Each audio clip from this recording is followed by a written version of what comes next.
Today, we return to our A to Z movie series with our review of the 2018 Norwegian film called The Quake. Is it a seismic success, or is there no way that we would watch it again? Let's find out on the Late Night Movie Podcast.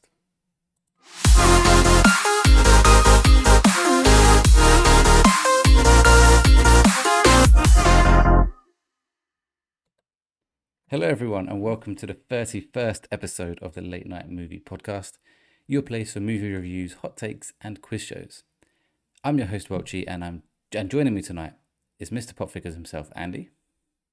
You're going to have to stop doing these puns, otherwise I'm going to start laughing over the theme tune.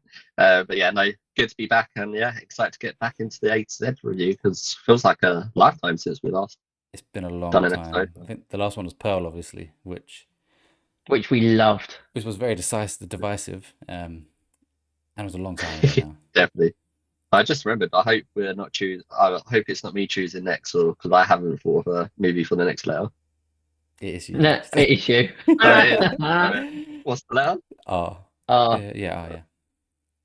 Okay, I'll see if I can think of something during the podcast. Sorry, I should have reminded you. unprepared. Also joining Unbelievable. us tonight is our resident horror expert, Stephen. Hi guys, yeah, it's lovely to be back once more, and I'm very excited to A, talk about this film, but B, hear what you guys think. I only watched it an hour ago, and yeah, there's a lot to talk about. But yeah, it's nice to be back on the A to Z.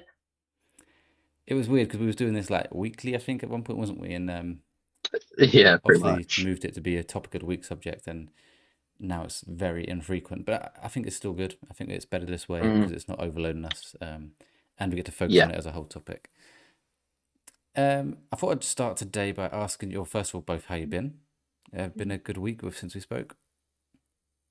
Yeah, been a good week. Had Friday off work. Well, I did. Went down to Margate, and then Stephen joined later on in the day. Just had a beach day, arcade sort of thing. So yeah, that was fun. So I had a short week, so that's always nice. And then been playing my new game, which people will hear about tomorrow. So yeah, been a good week. How about you, Stephen? Yeah, it's been a busy week, sort of having more office days at the moment. So that just reminds you of how draining that is, especially when you've got to do back-to-back ones, which we used to always do before COVID. But like my body is not used to. I could do like one day in the office, but when I had back-to-back and getting up ridiculously early, I was like, oh, I'm not a fan of this. But yeah, Friday was good. I went with one of our friends to see McFly at Dreamland, which wasn't as good. We've seen McFly like 2 years ago, and they are really good. Don't get me wrong, but like there was just so many people at Dreamland. I think because we got there quite late in the day, it was absolutely rammed. I feel like the toilet queue, if you wanted to go, was like an hour just to get into the bathroom, which like I've never seen Dreamland that busy before. So I wasn't a huge fan of that. But it was an enjoyable Friday night, and then I've had a whole weekend of just gaming, and it has been utterly glorious because I've been feeling like I've been a bit on a conveyor belt these last few weeks, and it starts again from next week, basically till the end of September. So it's just nice to have sort of a chilled out weekend at home. Chloe's been working, so I've just been able to sort of literally just game, and I've got lots to talk about of that in tomorrow's podcast as well. That was a promotion for tomorrow's podcast. We got one tonight, boys. Remember? Yeah. And well, talking of movies, what film are you most excited for in August? We finally reached August, which seemed mental, by the way. Oh, Yeah. there's a clear answer to that for me. It's one for me as well. Let's go Stephen first. There should be one for you, Stephen. It's pretty Ooh, much the same as mine. Yeah, and mine. What You can't even remember it. I can't remember what is. There are big ones coming out. I wouldn't say probably on the top of my head like Weapons, Yeah, that's fine. like Weapons because is that's mine as obviously well. free. But Yeah. if I remember rightly, we've got Freakier Friday, The Materialists, obviously together, which we've already seen. Yes, yeah. And course. I swear there's something else coming out in August, like towards the end. Maybe I'm thinking of The Conjuring, but I actually think that's September rather than August. So yeah, fuck it. We'll go with Weapons as the one that I'm looking forward to watching the most, which I'm seeing on the day it actually comes out on Thursday night. I've booked an IMAX screening because I'm not around on Friday to go. So that'll be cool to see actually on the day it came out. So I was under the impression it came out on Friday, and then I found out, oh no, it's actually released this Thursday. When are you seeing it, Andy? Yeah, I'm seeing it on Friday. So Me too. Yeah. So we would have all seen it within a day of release, which is cool. Yeah. And we'll be reviewing it on next week's podcast. And that is not an intentional promo. Like, it is genuinely my most anticipated film of this month. Yeah. But I Yeah, think Freaky. I already said before we watched together as well that I think I'd like Weapons more than Together. So it's my film of the month for sure at the moment. Um, I I'm looking forward to Freakier Friday, but that's more nostalgia. I don't think it's going to be Yeah, like it is. a crazy good film. It's just going to be nostalgic. Um, so yeah, Just makes me feel really old. So I remember as a kid having that on DVD and used to watching that all the time. And now we're like, what was it, 2003 that came out? So that's 22 years since the original, which is cool. wild. I know, absolutely wild. I feel like Lindsay Lohan's having a bit of a comeback. Like she's kind of sorted herself out a Yeah. bit, and this could be a big comeback for her, hopefully. There is a horror sort of drama with Lindsay Lohan, which I don't know if either of you've seen, called I Know Who Killed Me. It's like a horror thriller. Came out 2007. I'd highly recommend that. That is probably Lindsay Lohan's best film where she actually acts the best. Whoa, Parent Trap? She's a bit better than The Parent Trap. Just I just like dad. Parent Trap. No, I like Trap's Parent Trap, really don't get me wrong, but it's like a really mature performance from Right. her. And it's one where you totally believe it, and it's a really fucked up horror drama. So if you want a recommendation into the catalogue of Lee Zan, that's the only one that I can throw to you. Cool. Well, we have a lot to talk about today, so let's get into it. As mentioned in the cold open, we are reviewing The Quake today as part of our A to Z movie series. But before we do that, let's do some quick housekeeping. Of course, this is the Late Night Movie Podcast. We drop new episodes every week, typically on a Tuesday. If you enjoyed the podcast, then please do consider following or subscribing on your favorite podcast service. And please also leave a rating, as that really helps us out a lot.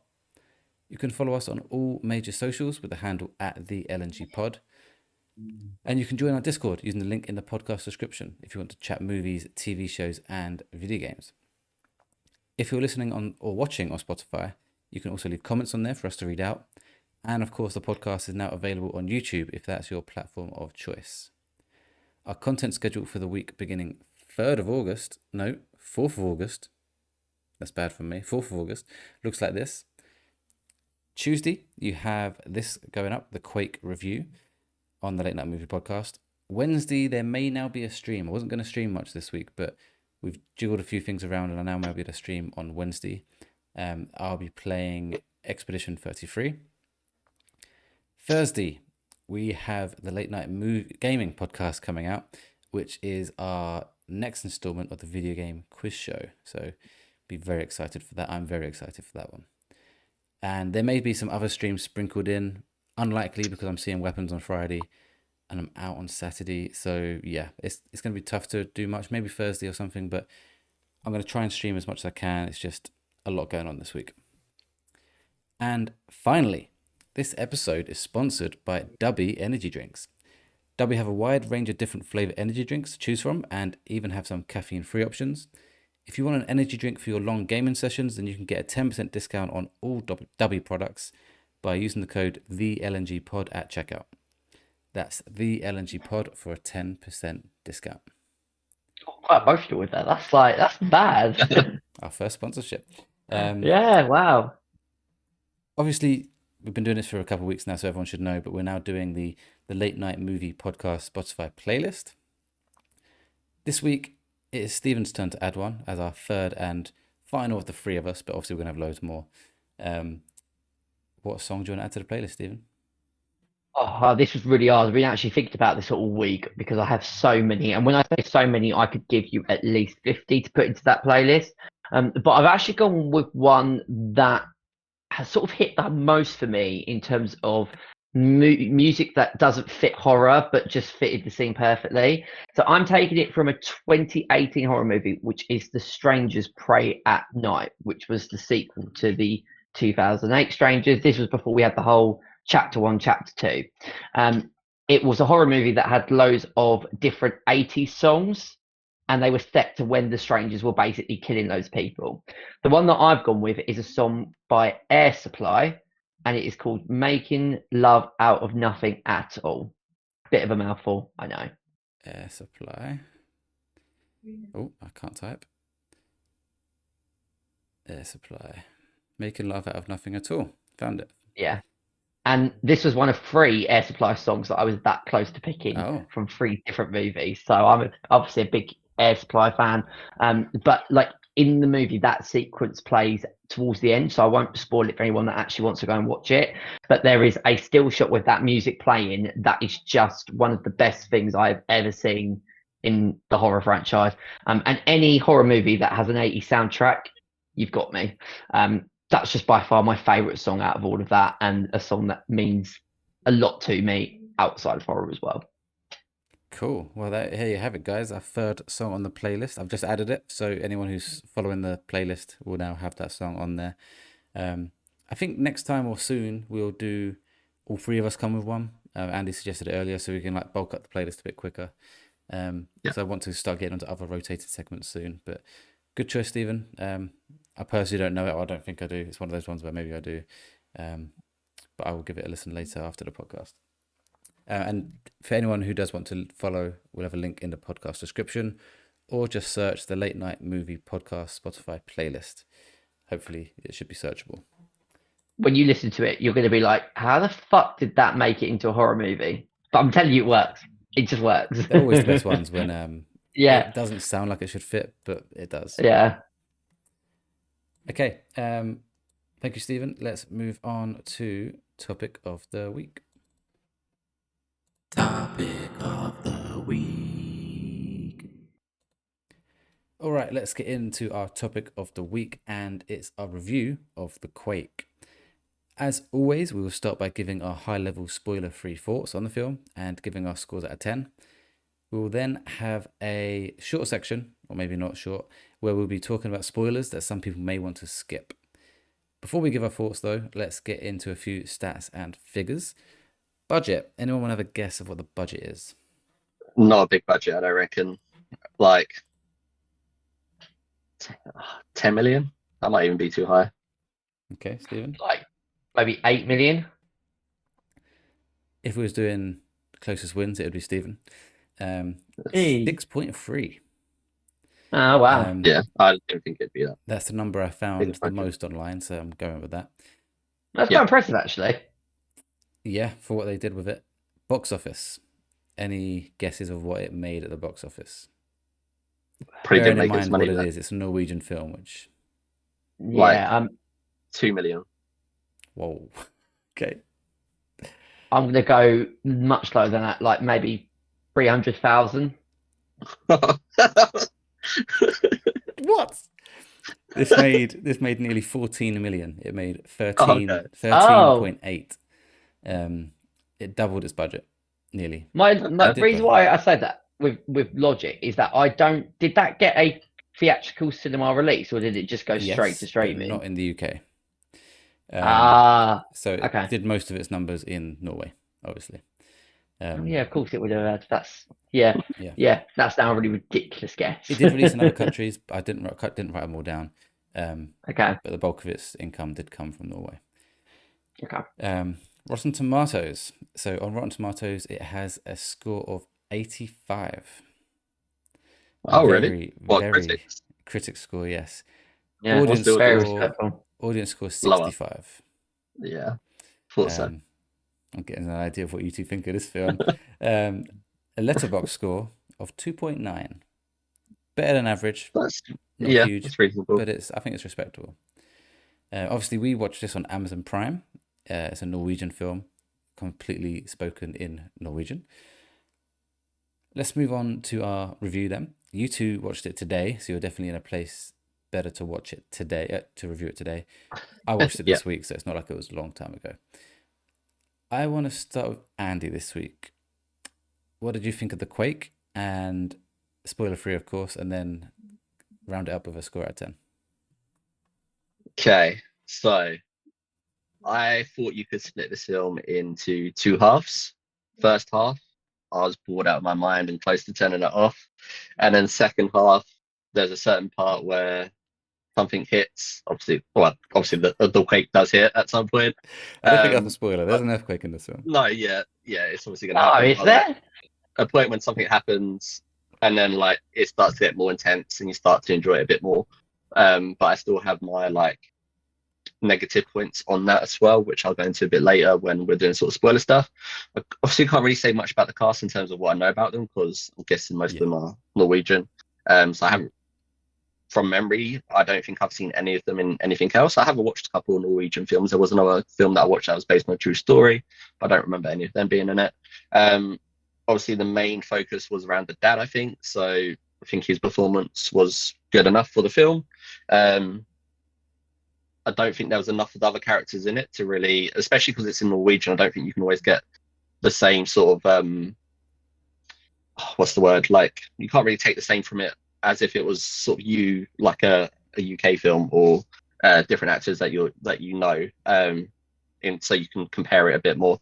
But yeah, I thought it started off really boring. I think it was too much build up before it got into any sort of action and sort of real intensity. And so yeah, I didn't really like the first half of the film, but then the second half of the film did pick up a bit. But I still have my reservations about that part. The cast was good enough, like I say, for the Norwegian side, and I probably wouldn't shout this film out to anyone, say like you need to go watch it. I wouldn't have watched it like if I went to watch this at the cinema, I would have been like walking out saying like that was probably wasting my time. But it was okay to watch it on a streaming service. When the effects came into place, I thought that was really cool, and seeing all of that happen, and that did literally have me on the edge of my seat, thinking like, fucking hell, imagine, like, because obviously things like this do happen in real life, and it just sort of put me into that moment thinking like, what if this was happening to someone in real life and they're just seeing what's happening from this natural disaster? And it's like, yeah, it's shocking to even watching it on the movie screen. It's like shocking watching it when you see like buildings and stuff. So yeah, I thought the effects and the CGI used in that way was really cool. And there were some intense moments with the daughter and the dad. I think you're probably going to have more of a connection to this film, Welchy, with obviously the dad and the daughter sort of bonding going on there. Don't really think you got enough of the mum. And then the other girl, I can't remember her name now, the sort of, she seemed like a sidekick character. Like, yeah, she was okay. But yeah, overall, it was poor first half, which I thought they could have done a lot better and sort of made that a bit more intense. A stronger second half, but still, there's something I wish they would have done that I thought would have made it even better, a better ending at least. So I rated it 2.5 on Letterboxd, and I am just going to double my score. I think that's going to be the fairest score for this film. I'm going to give it 5 out of 10, so straight in the middle. It was average for me. Okay. Stephen, what did you think of The Quake? So I've only finished watching this like about an hour and a half ago, so it is incredibly fresh in my mind. I pretty much echo every single word that Andy has said, really. I was really, really hating this film for about 45 minutes. And it's probably one of the only times that we've been doing the A to Z that outside of, I can't remember, what's the film that's with Ryan Gosling in? What's the name of that one again? Half Nelson. The teacher one, Nelson. Oh, yeah, Half Nelson. So like with Half Nelson, I was just bored out of my mind, but I never was thinking I'm going to turn this off on that board. I got that from The Quake. About 25 minutes in, I thought, I'm hating this film. This is awful. Like, where are we even going with this movie? If I wasn't doing this, I would have turned it off. But obviously I persisted with it. And then there is something that happens in the second half. As soon as that earthquake hits, the intensity goes in, and I really, really like the second half. I don't have any reservations or gripes or things that they could have done differently. Be interested to see what Andy means by that, and maybe once I hear his rationale, I'll go, oh yeah, they could have done that. But personally for me, I walked away from the second half being really entertained. I thought it was really intense. It didn't make up for how abysmal the first half was, and I can't say that hardly enough. It was the worst 45 minutes of a movie I have ever seen. Generally, it was like, what even is this? And then like I read like the description down some private saying it's a really tense and edge of your seat thriller. I'm thinking, have they watched something different that I have? Like, what the fuck? But it did obviously improve in its second half. Again, I didn't really think too much about the casting because I don't know any of these people. But I did like the ending. There's also a bit that we'll talk about that kind of makes you a bit fearful. It ends on a pretty horrible note, particularly by text form, if you remember how it ends. I'm like, well, that's nice to know. So in terms of like rating for me, I was thinking this is going to be like a 3 out of 10. The second half, though, was so good with the visual effects, the intensity, the fact that you really felt I really stepped into the shoes of the perspective of the dad and the daughter, and I liked that sort of camp like gimmick between them, because I thought the first half like was so confusing in that opening sequence as to how he behaves, which we'll get onto, but it sort of remedied itself by its end. And as I said, it did end on a pleasing note. So I've gone higher than Andy at 6.5 out of 10. Whoa, wasn't expecting that from you. But I'm only giving that because of the second half. The first half is an absolute disgrace of a movie. Like in terms of it, it was awful. You saying this is like the worst first half of any film that you've watched? Like, there's a lot of films that Welch has chosen for this 8 said that you can go compete with this easily. That might be worse. Half Nelson for one is pretty more boring than the first half of this film. Kill List. At least this was leading to something. What was that one? Oh, Kill List. You say? Yeah, I quite like Kill List. Though. I mean, like that for some reason, but yeah. Yeah, but I think we all agreed that the beginning of Kill List was horrendous. Yeah, the first 20 minutes, but I think this was even worse than the first 20 minutes of Kill List, generally. Okay. It's going to have to do a new podcast episode. What film was the worst opening? Yeah. Okay, well, interesting thoughts. My thoughts. I disagree with both of you. I like this film. No. I like this film. This is a good film. I'm not saying it's the best film in the world, but it's a good film. I think we're all going to have the same opinion about the second half. It's the best part of the film. Obviously, I was genuinely... I wasn't on the edge of my seat because I was standing up on a train, but I was very nervous the whole time. And I could feel myself getting tense and worrying for the characters, all of the characters. And I think for a budget like this, to do effects like this, Marvel needs to step their game up. Yeah. Sometimes Marvel can't do shit like this, and like they have much bigger budgets. So, but yeah, I thought it was really well done. I actually thought the acting was really good by the majority of the cast, particularly the dad. You saying that the beginning is slow and like his decisions and like how way he acts is like questionable. This is a sequel. This is a sequel to a film. This is a film called The Wave. I've not seen it. I only found this out after watching this. There's a film called The Wave, which is a tsunami, and he deals with that. And the way he is at the beginning of this film is because of what he had to deal with in that first film, apparently.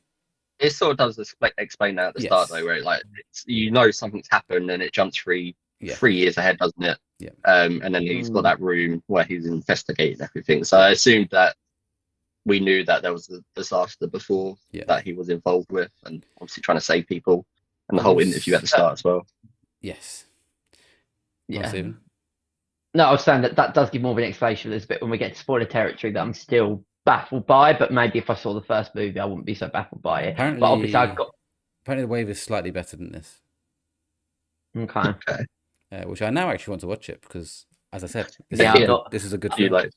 I'm not sure I want to go and watch another one of these, but I'll take your word for it. I'll do the research.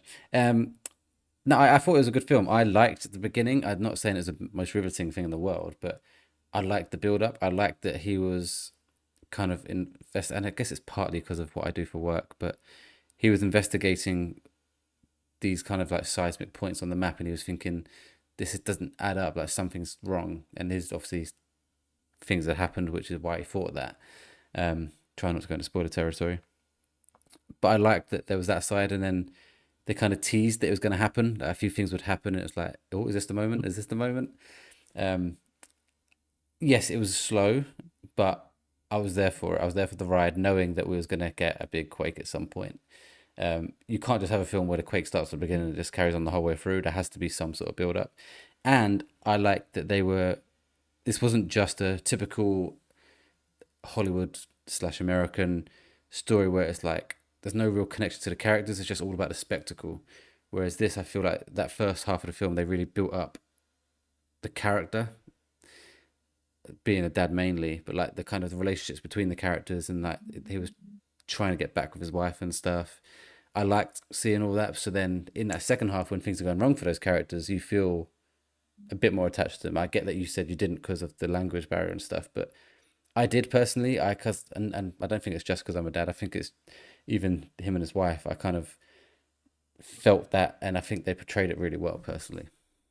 I I don't think it was the language barrier for me. For me, I think it was more like he's already got a disconnect between him and his family. So then it's harder for me to like feel emotion in those senses when he's already not fully connected to them, if that makes sense. Like I get obviously Yes, I get you, but I obviously I know think we've been shown that he's clearly trying to fix that. yeah, but like if it showed like more build up with him and his daughter, especially in the first part before something happens, like if there's more bonding between them instead of like you can tell that he's obviously trying to win his family back, not win them back, but like rebuild that connection with them. Yeah. But because there is that disconnect and he's not fully involved or committed, I feel like it was harder to bond with them and feel that emotion. Only with the dad and the daughter, based on the end scenes, was I feeling a bit more emotional. Well, what I will say is I think the dad and the daughter one was one I struggled with the most because I'm not being horrible, but I just wasn't that convinced by the daughter's performance personally. I just didn't. She didn't really have many words. I know it was just a lot of just looking around, and I was like, "Are we going to say something?" Yeah. But I think that was part of the disconnection between her and her dad, and obviously him like feels like he's been away forever, and she's obviously quite young in the film. And it's like she's grown up without her dad, and then he's not fully there as well. So yeah. I think as well that for me, like the language barrier wasn't a problem. Like that kind of wasn't an issue. It was more of a case of obviously just reading closely the dialogue that was said on screen. But outside of that, I didn't have any other issues. I think it's more to do with the pacing. I looked at it and it takes us 45 minutes before things really get going. And I know you said that you enjoyed that. I just felt it went on for way too long. If this was an hour and a half, so you had like, I don't know, 20 minutes or 25 minutes set in the scene, and then the earthquake happens, because once the earthquake happens, we're there for about an hour. Was it Like really from that long? when it Was it hits. 45 minutes? It was hour and 50 minutes. So from when the quake hits at around the 45-minute mark till the movie's end, that's about an hour and 10. They could have shortened, if they had halved the expedition in the first half, I think it would have made the movie much better. I just think it went on for way too long, and I think that obviously you were interested in that, but for me, I was just like, just get to the fucking earthquake. I don't need to. We'd already seen that he was investigating and that he was like taking on the responsibility of the person that, well, spoilers, but you know, he was putting on somebody that was kind of onto something. And I got that, and that it was the daughter that was having all the stuff, but we just didn't need it going on and on. He didn't need to keep going back to his wives and the house. We knew that relationship was fractured. I just felt that they were just repeating themselves, and I'm thinking this has got to be going somewhere. So if they just shortened that, I think it would have been a much better film. You don't need expedition for 45 minutes in a movie like this. I know obviously in America, like 2012 is like 2 hours 45. But with that, I actually connected with the characters earlier on. So if you connect with the characters, I don't find that more of a problem.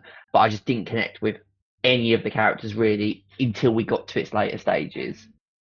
I do disagree with Stephen in terms of like it did obviously the first half I didn't like it, but I liked the investigation side of things, but I felt that they could have made the investigation and the build up to it more intense as well. And then sort of if they made that first half more intense and then went into the second half, I think it would have made that even a lot better. So I don't think it was too long. I did find it boring. That's why I wanted them to make it more. I wanted them to make it more intense, like an investigation into everything that was happening, more intense, and like show more in those moments. I don't know how they would have done it, but maybe like more signs, like more serious signs that he's sort of latching onto. But yeah, I think it was a decent length, but only if they made those moments more intense and sort of added more to it. Yeah, I mean, I'd completely disagree, but anyway.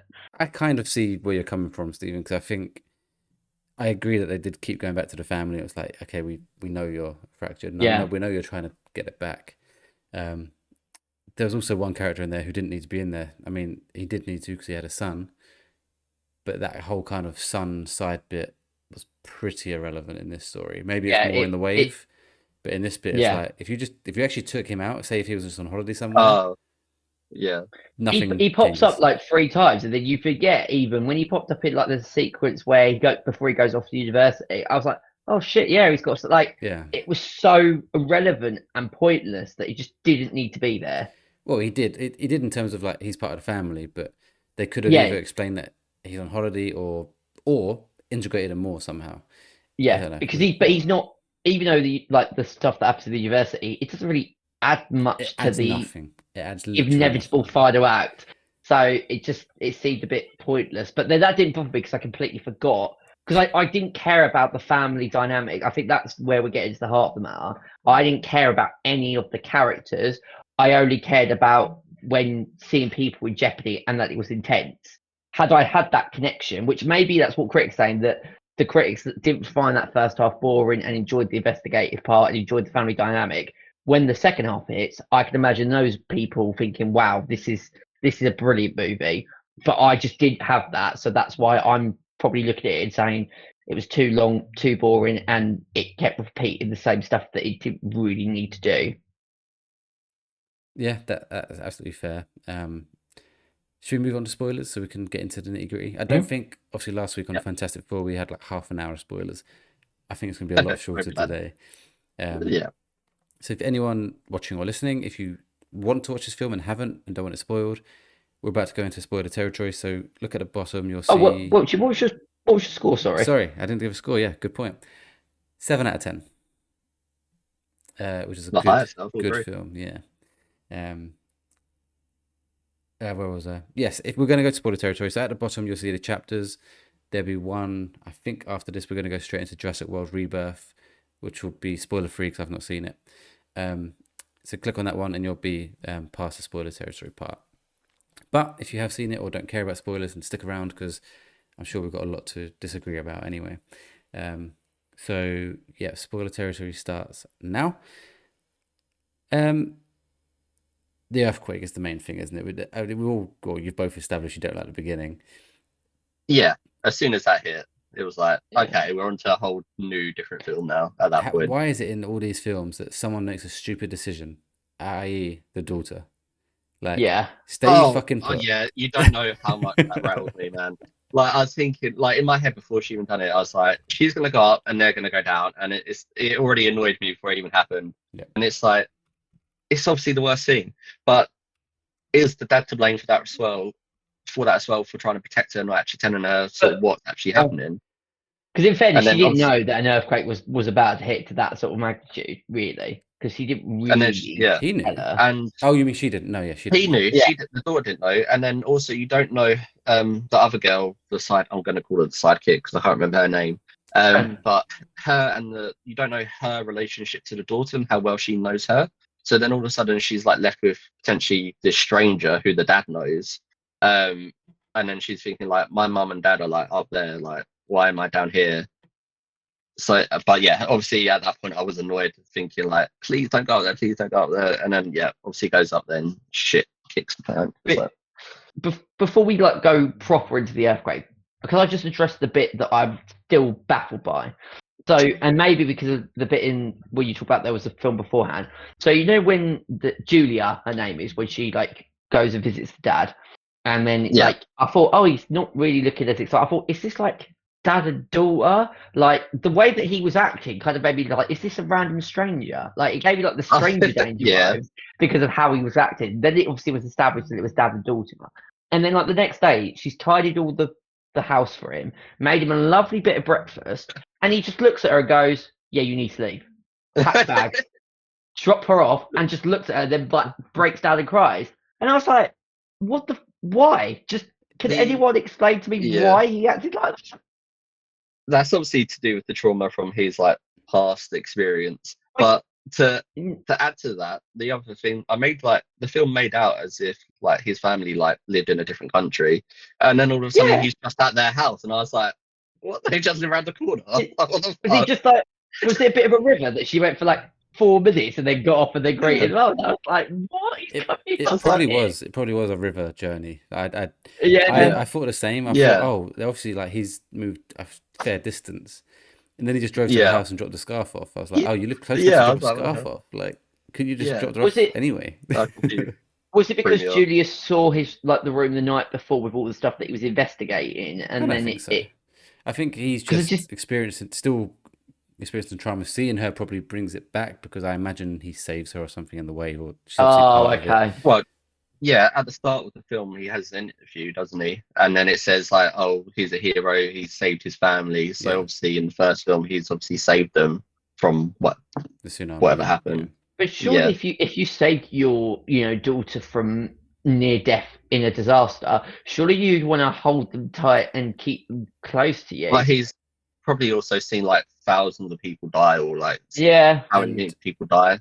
It was quite well. I think I don't know if he said it or not, but he was clearly in this mode where he wanted to prevent it happening again, or maybe not prevent, but find a way Yeah. to know when it's going to happen, so he can keep them safe without having to Yeah. really lose them again, which But- he did anyway. But Because Maybe there was a moment in the film when he was talking to the other girl. and Is it's it like Mary or Marriott. Marriott. Yeah. He was talking to her when her dad died, and he said something about like family, like about losing family or whatever. Yeah. He said something's more important than family. Or something Yeah, like that, yeah. Mm. So that's obviously showing why he was disconnected from his family, wanting to make sure that if a quake's going to come, that he's going to be able to save everyone. And Maybe because we didn't see the first one, that's why I looked at that scene and thought that just doesn't make any sense at No, all. it was weird. But I agree. If putting myself in that shoes, if it had happened here, we don't get earthquakes here, but I would want them as close as possible. Like it's just, but different people deal with things different ways. He's obviously gone down the trauma route and wants to find ways to prevent it and keep his family safe that way, rather than just keeping them close, kind of thing. I also think that just maybe they could have done that a bit better to make that a bit more clear. Yes, because 100%. I don't think it was clearly done in terms of the writing and the acting. I thought it was weird. You know, he could have even maybe like called her and left a voicemail and gave us the information. I've had to send her back. I'm really sorry, but I can't just deal with it because of X, Y, and Z. Yeah. And then us, the audience, would go, "Oh, that's why he's done that." But it just didn't offer anything. So at that point, I was like, "Well, why?" But maybe if you saw the first film again, watching the sequel, that bit you would have absolutely understood why he behaved that way. I was just like, "That's so rude. She just made you a lovely breakfast, and you were just telling her that she needs to fuck off." All right. I think there were hints at it though, like because I sort of understood why he sent her away. Maybe not fully, but I think there was a lot of hints to show that he was obviously struggling from whatever happened before, his handshake, the whole room with the investigation on. There was obviously like a deeper level to it. So I sort of got that he still had issues connecting with the daughter for whatever reasons that was. That part maybe could have been explained a bit better, but yeah, I sort of got it when he did send her away. I did sort of get that bit. So obviously the earthquake hits. I don't think there's anything else. Well, I first thought the earthquake hit when they was at the dance show. Yeah, the ballet, and that was like the calm before the storm. Yeah. So I quite like that. I was like, oh, okay. So if that's like the starter. So that must mean now that stopped, the main course is on its way. When he pretty much got gaslighted at that point. Yeah, but when the lights went off, she was just there like outside on the phone, and all the lights went off behind her. I was like, oh, this is sick. Yeah. This is gonna be it. Yeah. And it was like a mini tremor kind of thing. Yeah. But like that's when I was like, from then I was in. Like it wasn't the actual earthquake. It was like, because I think the first time they showed like a little mini one was when there was at her flat or whatever, and the electric went out. Yeah. That didn't quite get me. That was more of like something's happening. But when the dance thing went off, I was like, okay, I'm in now. And obviously he was like, look, it's an earthquake, and they were like, oh no, it's just the structure of the building's not right. I was like, yeah, I think the main guy's going to be right here, isn't he? Did you think? Yeah. You know the guy he kept talking to, who was like an expert in the field. Joe Hansen was. Yeah. So for some reason, I was thinking, are they going down the conspiracy route here that he's causing the earthquake? Because like he was just being so I did think that secretive about it.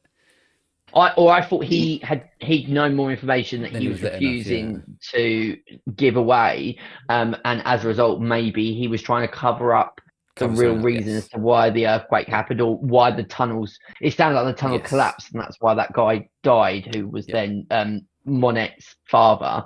But I think Marriott, is it Marriott? M-A-R, Marriott. But what I quite liked is that obviously Moret's father was doing basically what the main character then takes over. So that bit was all fine, and I was under that point of. I also thought I don't really trust this guy. There's something up Yeah, I with didn't this trust him. dude, and I don't quite know what it is. But then it just doesn't It just really turns come out to that he should have anything. listened to the main Yeah, character. yeah. Basically, Yeah. he's not done anything other than that. I think that's potentially where the first film would have helped if they had a relationship in the first film, those two. Maybe And he's in because that I one, think yeah. that was, because I feel like part of him downplaying it is because of his past reactions or situations that he's been in with the event before, and obviously he's got all that trauma. So I think that was part of him downplaying it as well. And then they've obviously got this map of all this construction work that goes on, which was obviously the big plot hiding the earthquake was obviously them blowing things up because of construction or whatever. So I didn't see that Johansson, if that's his name, I know it begins with J. I didn't think it was like a conspiracy theory. I just thought that he was almost too embarrassed to like admit that he might be right, and then to like follow it up until it was obviously too late. Yeah, you was nearly there. It's Johannes. You might have even said Johannes. Yeah. So the actual earthquake, obviously, I think you're taught not to go down a lift when you do these things. Like, Yeah. I work in a building on the 27th floor, and we had a fire drill, and I had to walk all the way down the stairs, and it killed me. But Yeah. he was literally not allowed in the lift, and for him to get in a lift, he was, of all the people, should have been like, let's not take the lift. Like, Maybe I know he wants to get down as quick as possible. I get that. But also panic when you panic about something, you lose all sorts of rational thoughts. So Yeah. you know, in hindsight, it's a wonderful thing. But if you're thinking I could easily die from here, I want to get down there as quickly as possible. But yeah, and it ends up seeing his daughter. well, All right, seeing his daughter, but he also ends up losing his wife because of that lift. Really. Yeah, that lift doesn't end well. Also, Andy, did you think that the third act gave me sort of Final Destination Bloodlines vibes from its opening sequence? There were bits of it I was like, I'm halfway back to Final Destination Bloodlines, like there's like the piano bit moving down and Okay. Kind of. Don't spoil the destination. Obviously, no, I won't spoil Oh, anything. But the opening sequence in terms of that disaster is quite similar, just on a more violent level to what you see in the Quake. So I did quite like. Obviously, the Quake came first, but yeah, there was definitely similarities between the two. And they've obviously taken inspiration from Jurassic Park in this film with the whole glass scene, the classic stuck on the glass. It's all cracking. I love shit like that though. That's a staple of like action, adventure, disaster movies. Yeah. I've seen it many times, but it still is done brilliantly well. Yeah. Andy, you look like you're going to say something. Yes, I was just thinking. Sorry, I was thinking in my head. So, like when I said earlier, like the negative points that I was drawing from the second half was that it was like, so when the quake hit and you like literally see like the earth like come up and the roads like get torn and the buildings like all fall down, like that bit was amazing. But then I thought when it got to like the third bit where they're all just in that one building and then they just focus on that one building, and it just felt that there was in like, I know that you had like the lift part and then also like the bar area part, but I felt like it was limited to those two areas for like a lot of the film, and I wanted to see them like going to other areas as well. What damage has been done elsewhere. Yeah, that was my only negative point. Like, it was cool seeing those parts. I just wanted to see more of it and like more out there. But they were focused on the characters that they were trying to deal with for 45 minutes in building up, so you really cared about them. So why would they do all that expedition and then go outside to random bits and pieces? No, I just wanted different scenes. I just didn't want it all in that one building. It could still be the same characters, just in different scenarios. Yeah, I different think scenes. for that to happen, you've got to have all the different characters in different places, because an earthquake is a quick thing. It's like they can't leave the building, go somewhere else, and they can have like aftershocks, can't they? But it would have had to. But this was like such a big one. The building was basically hanging. There's no way that they could have got out of that building. So the whole third act was their survival of the wife, husband in the lift, and them at the bar. Yeah, but they could have easily added it to, like, for example, they had 4 or 5 characters in that building, and then they could have also done more with the son, like we said, like the university thing was like pointless. Yeah, the university. There could have been like easily been a car scene with the girl deciding to just drive away and trying to escape the quake, and she's like driving away and like things are like blowing up behind her. Like there were other situations that they could have easily included. I just felt like it was very much limited on the lift and the bar. And I'm not saying they weren't cool scenes. I'm saying that they were pretty cool. Just felt they focused on them too much, and that there could have been other bits involved as well. It's probably a budget Just thing to as make well, it. like trying to Yeah, keep obviously there's keep budget. it into Yeah. one place almost. I agree. Or if they I cut would have down liked the to have seen it in more areas, and I Yeah. think Also, Marriott they would have been a good choice, and also the son, but also Johannes. What happened with him? yeah. There's also a part where they're in the bar and they sort of skip over it because you know when they go down to the window and they like obviously save the daughter, but then I was thinking like, how the hell are they going to get back up this like rock bit? I know there was like a sort of a bit of a rope, but then she like fell down straight to the window bit. Then he I just was started thinking, how are they climbing going to up. get up there? They just skipped over that bit, and then all of a sudden at the stalls, like, I actually liked and I, that because it kind of felt like it was going like they were climbing up, then they fell back down, then they climbed up, Yeah. and they fell. And I yeah, thought if they climb up again and fall back down again, I'm gonna be pissed. Like let's just fucking leave now. Yeah, I yeah, quite like that. I felt that was not a problem. Also, if they had cut some of the expedition down, then we could maybe Could have gone to more other time. places as well. So, it swings around about. What do you think of the wife? How she went? I see was- again. I didn't really feel connected to her. But what about But when the But fucking it's the a weight brutal way for her to go. the weight dropped on her leg? Yeah. It's like, oh, Yeah. Yeah. Oh yeah. Yeah. What It I is also pretty say, brutal. how did this movie only get a 12? How it's on earth? gory. That 12? leg was gory. I That felt is a bit uneasy looking at mental. that leg. Yeah, like there were some moments in it where like you could see them bleeding and like dwelling on like pain. I'm thinking, 12-year-olds can Oh. watch this? Like, You what just the remind me of fuck? it. Well, so at first when you have the other lady who's like a bartender or something, and like her Yes. arm's hurt, and I thought she was gonna pull Yeah. her arm off when she fell down. Well, she's like She spewing shouldn't. up blood that's coming out of her mouth, and I was like, this is giving me like Yeah. Exorcist vibes. And again, how is this like been labelled as a fun film for all of the family up to like 12 and over to watch? Like, it's just mental. I actually thought, when she was stuck under the rubble and they were pulling her, I thought her legs were just going to stay there and there's like intestines would fall Yeah. out. I thought this, but then I remembered it was a 12 and surely not. But like the brutality. I mean, I quite like that as well because you kind of going shit. They're really not pulling any punches, and so I'm praising the movie now. I'm just surprised that for a 12 it got away with like because that leg is bad, like really yeah, bad. Yeah. Like I was genuinely uneasy watching it. you wince Yeah. when that happened. I was like fucking hell. And I also did feel a little bit sorry for Bar Lady because she had a bit of a tough time underneath all the rubble, and then literally that's why you see the piano, and I was like oh I've seen that before in movies. And yeah, I was like, she's definitely gonna fucking die. There's no way at all that she's getting out of that. But I was surprised they killed the wife off. Did you think she was going I to thought survive she- at one point? Like I when thought she was gonna, when they were holding on to the rope, and I was thinking he was gonna pull her up and then like stay there, and I'll go and save Julia. But as soon as it like went right the way down, it's like, yeah, you're gonna die there, and you could see in her face that she'd given up and that she knew she wasn't gonna survive it. So I was like, in my going, yeah, you're gonna fall in any second now, which obviously is what happened. But I feel like it made it difficult to like really feel those like her loss because of the disconnect between him and his family. Like it made it harder to like for me anyway. Like I see it the when she completely died, other like way. okay, like I'm glad they killed her off because I like it when they're not too scared to kill off family characters in that way, and they're not scared to like be like, okay, you're gonna die. Yeah, obviously adds more to it, but I just don't feel like. Other than the dad, because I think they focused on him too much than the build up to other characters. It was hard to like connect to them and feel anything like any of their pain. I get that. I kind of see it the other way in terms of he was clearly loved them. He just was struggling with the whole relationship, and I kind of saw it as more of a they were getting somewhere. He agreed to move back in. They were like they were working on it, and it just cut too short because now he's obviously not going to get that chance.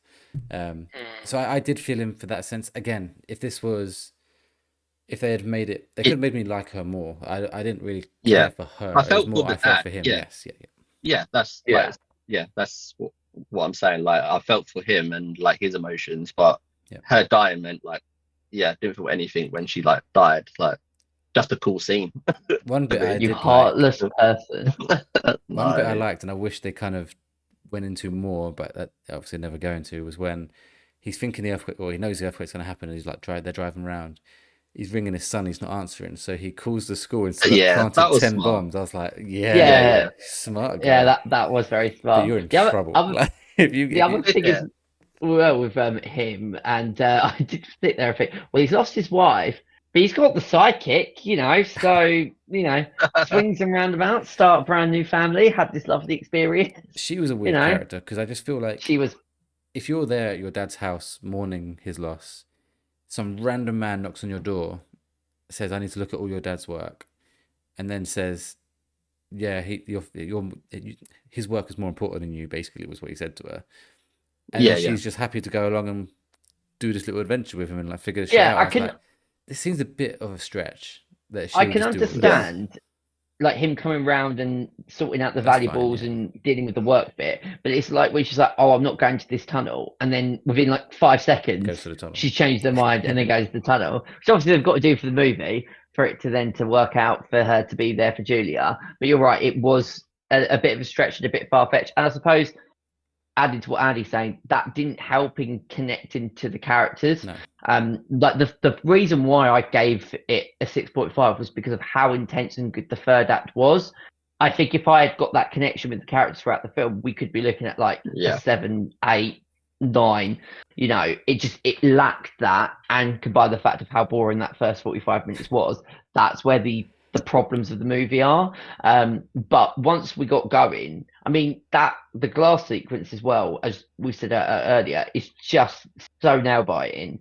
In my way, I'm thinking, no, wait, they're going to kill off Julia as well. I actually Like, thought he could might you kill off the imagine dad. Like when he was hanging on one his, of them? his Yeah, glass yeah. in Yeah. his hand, I was thinking he's going to Again, that's swing her, another but he's going brutal to fall. moment. Yeah. Yeah, yeah. I thought they could have easily killed him off. Yeah, but I don't know if that would have made the film better or worse, but yeah. no, it would have made it worse for me if it was just Merritt and the daughter because they were my two least favorite characters. So, But if they kill off the daughter, I don't think we would have felt any impact from her dying because The daughter? again, What? yeah, Are you back tonight? like just in terms of like the character building and like I know It's like still like a again, it was- 9-year-old kid that's fallen Yeah. into their death. I was still would have felt Yeah, a bit but- sad. obviously it's just the film, but the way that you feel connection to these characters and when they die is like the build up to Yeah, it, but- and there was like no build up with her. feeling sad for a 9-year-old dying, but also feeling sorry for the dad is a connection, I think. I think I would have Yeah. felt that if Yeah, they exactly. killed Julia Roll. Yeah. Yeah, I mean, I didn't care too much about the wife dying. I was like, oh, she's dead. But yeah, if you kill Julia, I'd be like, fucking hell. I don't think they showed enough. Like I feel like they needed to show more, like more build up, more bonding between the family. I get showing what more you of him mean. trying to get back in there. Just more for me to like be able to feel the emotion of it. It's fair. I mean, I get the criticism. It's just I think I personally would have liked more, but I did. Yeah. I felt enough connection to enjoy the whole thing. But I it's completely a- understand both your reasons for not. It's a difficult one though, because like yes, it would be good to have more, but then I'm also critiquing the film because it spent too much time on expedition. So you can't have it both ways. You can't say, "Oh, reduce the time, we won't connect as much," or give it more time, and then I'm critiquing it for it being boring in that sense. So I think it's a tricky one. I think what Andy wants is just, like you said, more tension in the investigation parts, but also more. Yeah, Just have those family moments just mean more because it rather than just Yeah, them yeah. being a bit down in the dumps about it, have just a bit more oomph in it. Do you know what I mean? Yeah. I don't want Yeah. it to be, there but- wasn't. It didn't seem like there was a lot of dialogue in those moments, and it's just like the dad, like almost with a like a blankless expression, and like the daughter again, not really saying much. Like yeah. even I- the whole bit when he picked her up, there could have been more dialogue and more emotion in it. Like yeah, The only way that, we talked about it earlier, I don't think the language barrier could be a problem, but maybe because the fact that obviously it's in their own language, so we're having to focus on reading the dialogue, so we're not always paying as much attention to like their facial expressions, their emotions, which you can sometimes read from their face as well as what they're speaking. But if you're constantly reading the dialogue, because obviously it's not in our language, that can sometimes detract you like from observing their actual connections, because if you think about it, it's not just what you say, it's how you present it. Yeah. And the best movies and TV shows do that, where sometimes they don't even need to be talking, and you know exactly how they're feeling, or what they're saying is not what they mean. But you're focusing in this film about the actual dialogue, which is I pretty don't think that's the consistent case. throughout. I I'm actually just saying it could be a reason. You haven't noticed it because you say it wasn't a problem, but it could be a factor as to why we didn't connect as people- much as we would. You watch the entire screen when you're watching a film. Like if you watch subtitles on an English film, you I think you do, Stephen. So you're telling me that whenever you watch a film with subtitles on, that you don't see everything else going on on the TV? No, because it's in our own language. So I've got them on as I like having subtitles, but this is in But a you're completely... obviously reading them at the same Yeah, time. but you've got to read them more because it's a Norwegian film. I don't know what they're saying, so I've got to focus on the text. I'm not focused on the text when I'm watching an Then why do you have English... subtitles on? It sometimes because I like helps. having It it just on. helps. It's going to be turned into Yeah. debate, but Yeah. I just felt, I don't think that was the case. Like I just felt like with the daughter, she didn't have any expression on her face. It was Yes. just always a blank expression. No, I agree with that. Yeah. But I'm saying that it's a factor. I'm not saying that was an issue. I'm just thinking about ways that why we felt that we had no connection. That's something that you have to take that into consideration, that it's not an English speaking movie. So it's different. I think I actually thought the main character, the dad, had a really good performance. Like I thought he portrayed his character perfectly. Yeah, he In was the moments, best. maybe. I agree I that the feel like he daughter was the had best no character. kind of expression through most of the film. But yeah, I thought the dad was perfect. I couldn't fault him at all. He was the only character I sort of really enjoyed and connected to in the film. But all the others they could have been removed from the film. And he, like, I know they could have been That's a removed, boring film, man. but You like, think this is a 5? I just felt like there wasn't enough from them, and yeah, he was easily the best cast member. Yeah. And I wonder if like this film done so well in Norway because of obviously the first film, and if it was the same cast returning. It was And the if same he's, cast, like, as big- in at least the family. Yeah. See, Yeah, so I thought wonder. I was just going to say the actor who plays the dad, whether he's like quite a big Norwegian actor. Probably. But I think, I mean, for me, like there was not a performance out there I was like, oh wow, that was good. Like he was good in moments, but I didn't like think his performance was as good as like from what he sounds like what you're saying, but like he was all right. But I think all of them, I don't think there was any actor in this movie that you go back and go at the end of it go, wow, that was a terrific performance. The intensity moments in the third act were really impressive, like really, really impressive, because without that, for me, this is like a 3 out of 10 movie. So it's that's pushed it up higher for me. But I didn't think the performances were outstanding from any of them. I think it was easy with the dad to see how he felt and what he was going through, where you didn't get that with any of the other characters, that's a sign of a good performance, because you can tell what he's going through, what he's feeling, his disconnect from the family because of past trauma and stuff. So I think that does show that was a good performance, whereas with the others, like I didn't get sort of the sense of feeling from the daughter, what she was feeling towards her dad. Was she annoyed? Was she upset? Was she angry? Like there was no emotion. And that was the same with the son. Like when he bumped into the son in the stairway, there was like, what's his relationship like with his son? There was no emotion from him. Maybe the mum in certain bits, but yeah, his performance was the best, because from the get-go you could tell that something had happened. It's affected him deeply. You can see that from his expression and the way that he's talking and his whole body language. Yeah, but I still don't think you care. Well, I didn't, even though I could see that, I still didn't care. I didn't connect in that sense, even though I could clearly see it from the dad. I agree, I couldn't see it from any of the other characters, but it still wasn't enough for me to really like. I was on the edge of my seat because of the situation they found themselves in, not because I cared about any of their outcomes or what had happened. Like if they had all, I mean this like in a way. Well, I just like, got moaned at a second ago saying if the daughter died, I wouldn't have cared. But I you don't care about any of the outcomes. Well, no, I don't. What I mean is that if I saw a child die, I would be sad and I'd feel sad for the dad. But then personally, I have no affiliation to. So, but what I mean is that seeing that would have made something, because I always think it's worse when you see a child die in a movie or TV show than an adult. But that's because it would have a personal impact on me and everybody else. I think I just laughed at the way that you presented it, because it was just like, yeah, if the child died, I wouldn't give a fuck. I know you didn't mean like that, but that's what made me laugh. But I mean, like, on a serious note, that none of them got me hooked. Like, for example, I know it's completely different room, but Fantastic Four, within sort of the early stages, you are connected with every single one of those characters, and the movie at no point did that for me in any shape or form. And I think it's for a multitude of different things, but the third act with its intensity, its visual effects, and the way that it's done, like with the leg being injured, with her on the glass that's going to break, all of that I thought was really, really well done.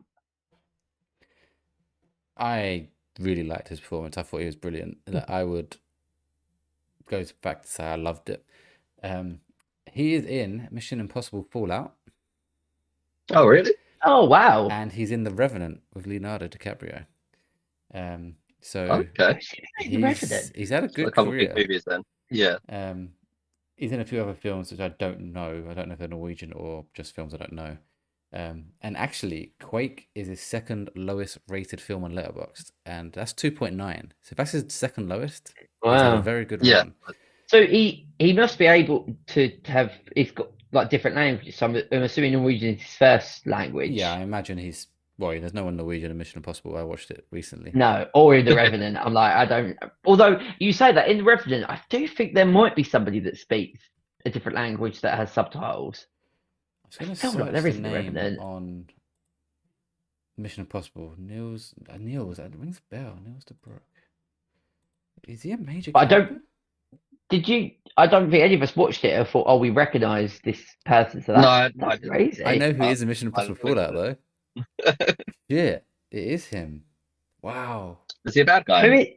He's not good. Yeah. I thought- Who's in The Revenant? Welchy, just out of He plays a curiosity. character called Murphy.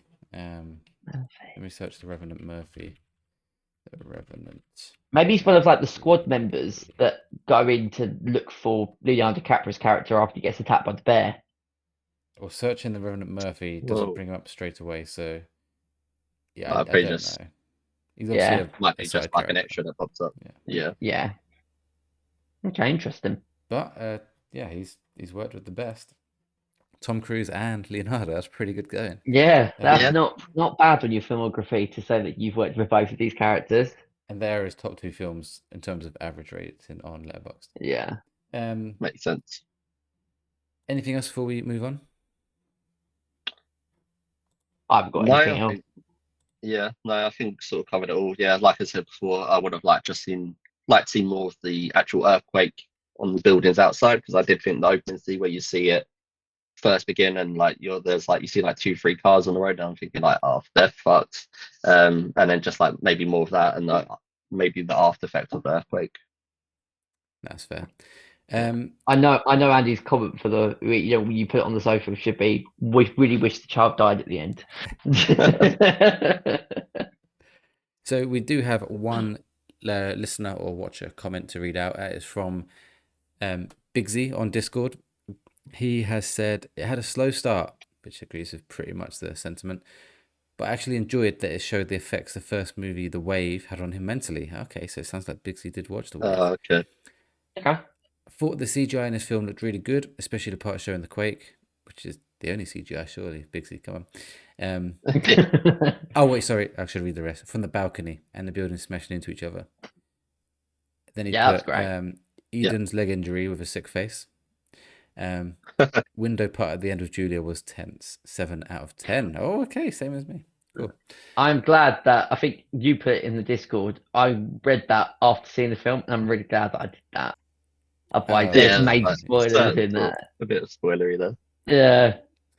Hence why I saved it for this part of the podcast, not the other bit. Cool. Well, that is it for our Quake review. Andy, did you think of any films with R? I did, so I got my sidekick to do some research Cool. while we was Excellent. doing the podcast. So she wrote down a list of films. So technically Beth is almost choosing this one. So I'm gonna go for it. It's called Room, and it's on Amazon Prime. Have any of you seen it? Is it? If it's the Room. one I think of, I've heard of it, and I've heard it's very fucking depressing. Yeah, it's called Room. It's got Brie Larson in, Yeah, it's and that it's one. about Yeah. a young woman named Joy and her 5-year-old son Jack, who are held captive in a small locked garden shed they call Room. So that is not technically on Prime. Oh, is it one you have to pay for? It's on Studio Canal, so you have to we can get a free trial for it. We can get a free trial for Studio Canal. Okay. So it's You guys happy doable. to do that? It's doable. Yeah, I mean, I'm happy to get a free trial. It's just under 2 hours, and I've heard good things, but it's very sad and depressing. Well, that's What rating does it say, out of curiosity? Rating in terms of age, Like age rating, yeah. 15. Okay. Is this not a true story? a true story. Yeah, I've got a feeling it's a true story. Oh, I don't know. Let me Google that. What's the other options? Well, the other one on the list that I was liking the look of, because I don't actually think I've seen it, or I think I started watching it, but didn't finish it. But I think both of you would have watched it. Would be Resident Evil, Which one? Just the first. the first one, yeah. I haven't actually seen that one. If you're on about Okay. what's her name? Oh, yeah, I know who you're about. I can't remember her That name is off the top of my also head. not on Prime. What did you say it was on?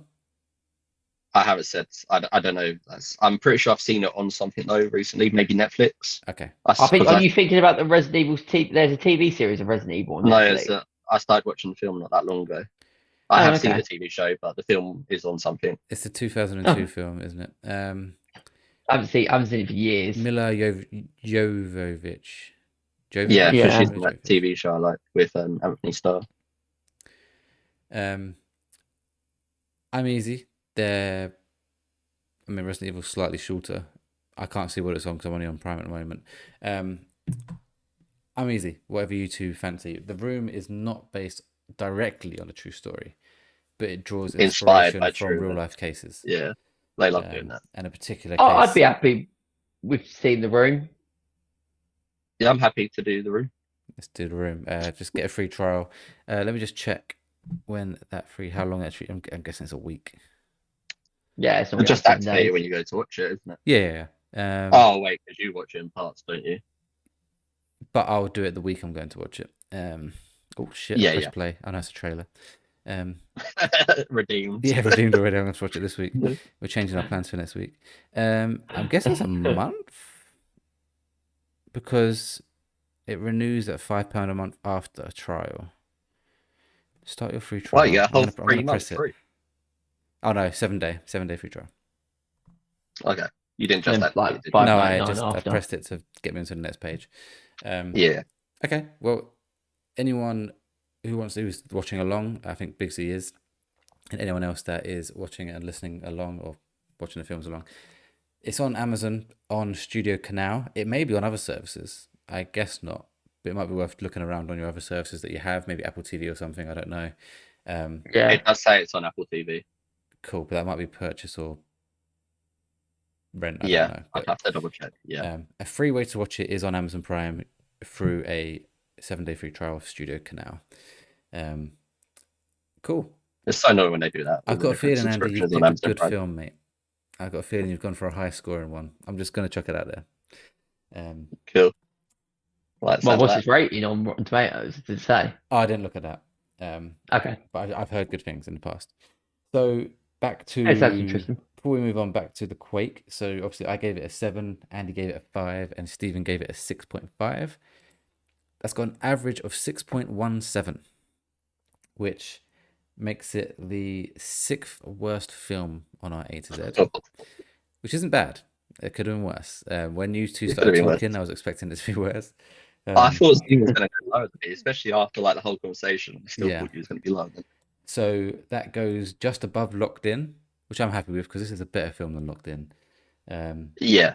Actually, Yeah. Andy, you gave it the same score. Stephen, you gave it half a point less than Locked In, but fine.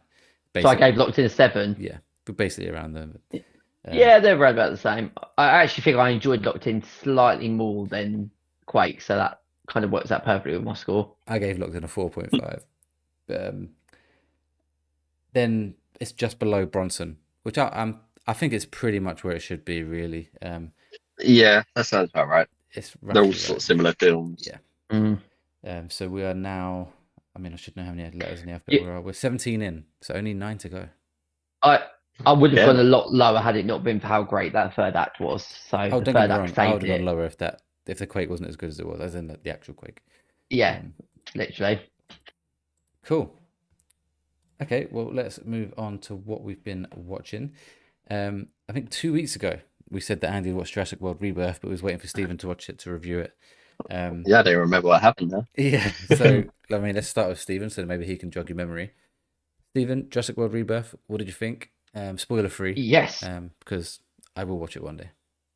So I went to see this on Wednesday. So I'd seen Together on the Monday, Fantastic Four on the Tuesday. So I was thinking I've seen like 10 out of 10 movies, and I'm excited for Jurassic World. I love Jurassic Park and I love Jurassic World, but I was massively disappointed with the sequels. Like, I thought Jurassic World Dominion was absolutely awful. But I saw obviously from the trailer Scarlett Johansson was in this, and that they were essentially remodeling the Jurassic franchise. And my sister loves dinosaurs, so we both went to watch it, and thinking that if it's not like as good as what the trailer looks like, it's going to be a fun ride. I have to report, this is one of the worst movies I've ever seen. This is Really? absolutely That's awful. not I funny. hated every single second of it. And I'm really disappointed by saying that, because I went in just hoping for a fun ride. But no, I thought this movie was utter dog shit, for a number of reasons. And obviously I will keep this spoiler free, but the acting is so poor from every single cast member. Even what's his name? Is it Marshala Ali? The guy who was is meant to be Blade. That's been cancelled. Oh, yeah, he's What shit. do you mean? Wow, Like, he's a good actor. there are good actors like Scarlett Johansson I really like, but they are just so like wooden in all of their performances. There's like the group that go over to the forbidden planet, so not planet, but like forbidden area. And then you've got like this family that are kind of brought into it. I didn't care about the family. I didn't care about the characters. It was so predictable. I knew exactly where it was going. There was two But is that moments. because it's a Jurassic Park film? I mean, we all kind of know what we're getting out of these films, right? We do, but like they could still be acted a little bit better. Like, I hated Jurassic World Dominion, but the performances in Dominion were better than what they are on Rebirth. There was two moments which I won't say because I feel like go and watch it on your own accord, that I did actually really like. And it was actors interacting with one set of dinosaur and then an intense moment with another breed of dinosaur. My other main gripe is that half of these are not dinosaurs. They're just not. Like, it's not. If this was like an alien movie, I'd be loving it, but it isn't. Is this It's because it's Jurassic genetically World, modified stuff? Yeah. which I don't think is much of a spoiler, but for me, like, that's not what Jurassic World should be. Like, it reminded me, there's one in there that reminds me of Alien Resurrection, which I Oh love Alien God, Resurrection really? because how weird it is. What, the end of Literally, Resurrection? yeah, Oh there's a similarity, God. and you're like, that's not what I want. This is Jurassic World. This Yeah. is not any sort of alien based malarkey. The movie's also 2 hours 14 minutes. It does not need to be 2 hours 15 minutes. I mean, the first hour is soul destroying, similarly to what the first half of Quake is. Like, I've never been more bored in the cinema. I will never walk out of a film because, like, I will watch anything till its end. But literally about an hour in, I turned to my sister, we broke the code of conduct and went, I hate this. Like, it was that bad. I'm just having a look, what else did I put? I really hope Andy's giving this a Yeah. 10 out of 10, by the way.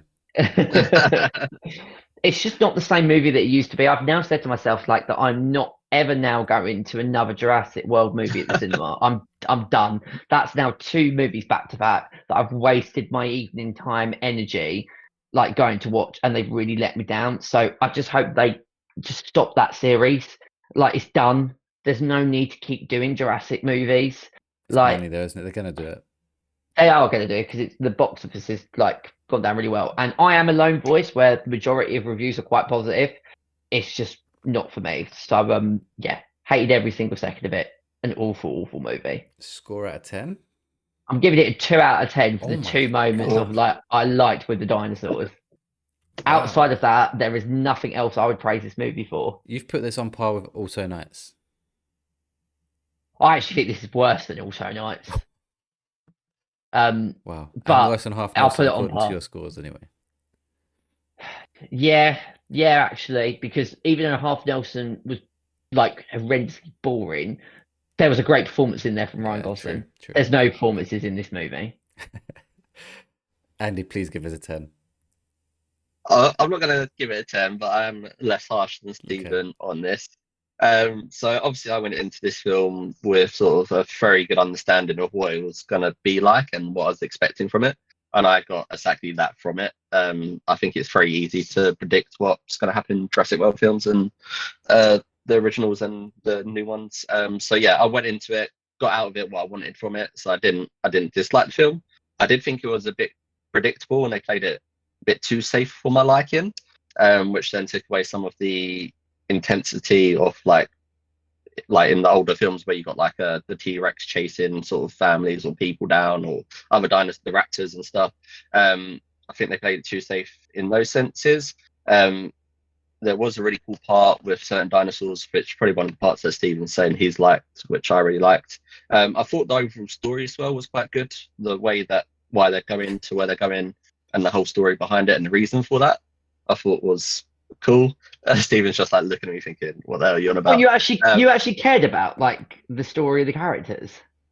The whole overall main story of why they're going to the island to get what they need to get. I thought was a good way to do it. I mean, I got it. There's nothing that I didn't get about that. I just thought that I didn't care about them doing But it's that. like not every film has to be like a crazy, really intense story. It's like it was just when you go into Jurassic World, you know it's just going to be an easy, fun watch, and you don't have to think too seriously about it. And that's it's not exactly that, what I though. got from the film. I went But I in just and didn't find it didn't have fun, any. like at all. I thought it was good. I like certain scenes. Like to be fair, there might be another scene that you're talking about. The two scenes that I sort of like, but I didn't mind the main sort of dinosaur. I just obviously don't want to say too much, but yeah, I didn't mind it.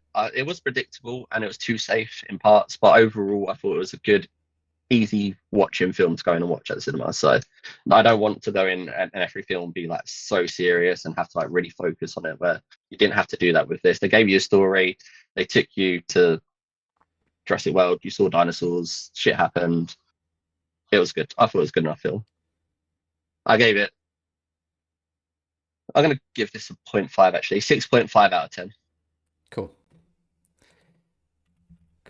That's kind of what I was expecting from both. Like, if I was to predict a score for this, that's what I'd say. Like, that's what I expect from these kind of films now. Yeah. Not horrendous. But, I mean, it was horrendous for Stephen, obviously. Like the performances from the actors wasn't like crazy, but it was good enough for this film, I thought. Yeah, see, that's where I disagree massively. I just thought all of them were just so wooden and just not like it just felt really fake as well. Like, don't get me wrong, I want to clarify. I don't mean for every single movie that I go into, it's got to be really deep and like really one that you have to invest in. I love a movie where you can just go in, not think about it, and enjoy it. But there was just no enjoyable thing. And I take real exception with the genetic mutation of some of the dinosaurs because, like, no, that's like a real ick to me. That's not what we're here for. This is not like it's not sci-fi. Like Jurassic Park is not like sci-fi. But that's how they brought dinosaurs around in the first place. Yeah, I suppose. Making it. Like they didn't exist.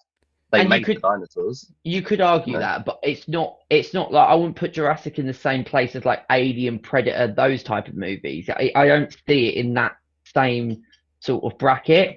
Like, and I just don't feel it like just in the early films you could, of how dark some of the moments were and some of how the intense moments you could put in the same bracket. Just because they're not the same creatures, they still got that scary element about them. Yes, but dinosaurs and aliens are two very different beasts. But they both still eat you. Yeah, but that's not the point. I agree. I'm going to come in here and defend Stephen. Like, although Jurassic World, the main dinosaur in that was genetically mutated, probably not to the same extent that this one is. But I agree. Keep it as dinosaurs. You don't have to keep making fake ones. There's so many amazing dinosaurs that were out there that they could bring into all of these Jurassic movies. I just don't see why. And they need to look like a fucking dinosaur. Like, yes, you could genetically mutate one, but still make the aesthetics of it I don't know, be a dinosaur. And maybe because like obviously I've seen all of the Alien movies, the Predator movies, and you haven't seen all of them, where like if I'm watching something that reminds me of great sequences from an Alien franchise that is not even the same ballpark as Jurassic, that is going to wind me up because there's no place for it in any of the Jurassic movies. And as I said, did you not find it long as well? No, but I was enjoying it, so probably why I didn't find it long, because there's certain parts that I knew what was going to happen. I knew how the film was going to be, so that's maybe why I'm not as disappointed as you, because Yeah, but I knew where the out movie was going. I knew exactly Yeah, where we were going, and it was predictable. But the cast, my issues were with the alien base of the dinosaurs. The characters were really, really shit, and I still think there needs to be an element of caring about the people that you're watching. If you don't care in any shape or form, then how are you going to get invested in it? Even when it is a movie which is just easy to go into, you still got to care about the people see it. Otherwise, what's the point? They could get eaten, they couldn't get eaten, it wouldn't matter. Like, you've got to like them. Maybe that's something. I didn't like any of the characters. Like, I do agree with you on certain points. Obviously, like one of my favorite characters was the guy that you actually said was shit, where I actually really liked his performance, and he was the main character that I felt connected to more, and I enjoyed his performance. The Blade person. But yeah, I do agree with you on points that there could have been more sort of connection to the characters, but I just ran sort of dictate, like in my mind going into the before the film, that's how I imagine it being. I didn't expect it to be like this crazy Hollywood movie, so that's why I didn't find it so disappointing. And like it for recent Jurassic World films, I felt like they've been of a similar vibe, so it was the same as I felt about those ones. I don't think that was crazy. I just went in and enjoyed watching it and got that from it. Okay. Good debate, guys. A very good debate.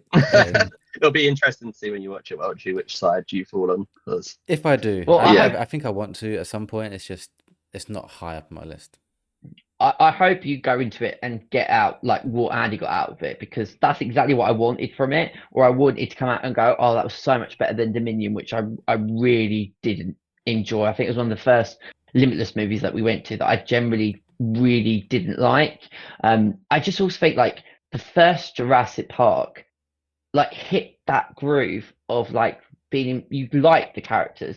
So when things really started to kick off, like it was really intense. And I know obviously that that was in 1993, we've come a long way since then, but like they could have done better with it for me than what it actually was.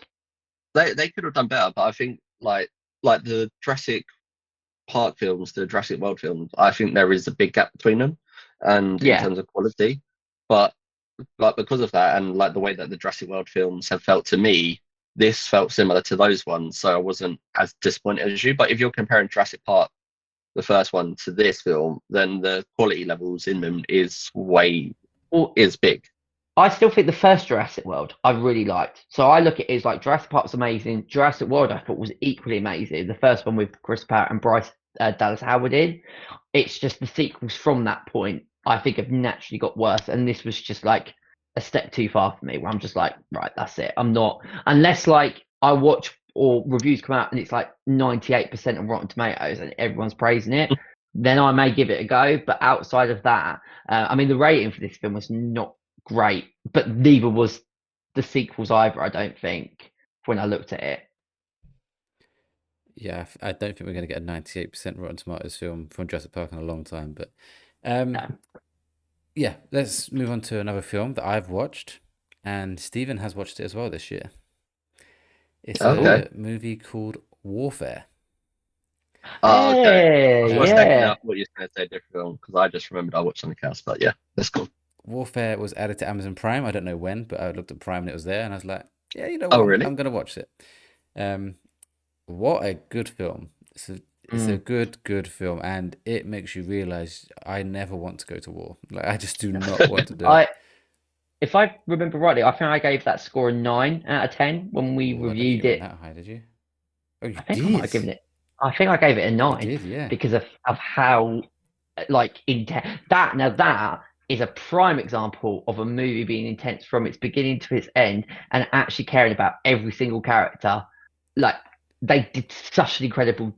I think they did an incredible job in terms of all of the characters in that film. What I'll say is one of my bugbears of the film is the characters, but not in the same way you're thinking it. Not in the same way. That's Okay. good. So I loved a lot of the characters, Yeah. and but what I guess what the problem, one of the problems of this film is it's too realistic, and it's so realistic to the point where I didn't know anyone's fucking name because they were just saying so much shit and so much was going on Yeah. Yeah. that they would say, "Oh, Sam's over there." I'm like, "Who the fuck is Sam? Like, which one is Yeah. Sam?" And so like I couldn't quite keep up in that sense. Um, but in general, it's a really good film, and I'm not actually saying it's too realistic because I like the realism. It's like you say, it's intense from the moment go. Actually, not the moment go, because at the moment go, they're dancing to "Call on Me." And I mean, I love that from the second that played out because being such a big Club fan, I was like, I'm gonna like this movie within Yeah, like 5 seconds. Because I also think that shows their the camaraderie humanitarian as well. side. Yeah, yeah, yeah. And also, I completely agree. Like, you have to really you can't take your eyes off this film No. for a moment. But I love that, and you're right.